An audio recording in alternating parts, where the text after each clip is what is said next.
અમારી સમ્રાટ સમાચાર ચેનલ સબસ્ક્રાઇબ કરો, લાઇક કરો, કોમેન્ટ કરો અને જોતા રહો પળે પળના દરેક પ્રકારના સમાચારો।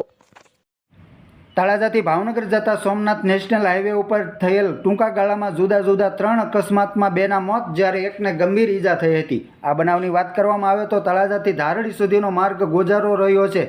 2 દિવસમાં 2 મોત થયા છે, જેમાં એક વેળાવદર ગામનો યુવાન અને સરતાનપર બંદર ગામના એક મહિલાનો સમાવેશ થાય છે, તો વકીલ યુવાનની હાલત ગંભીર હોવાનું જાણવા મળ્યું હતું।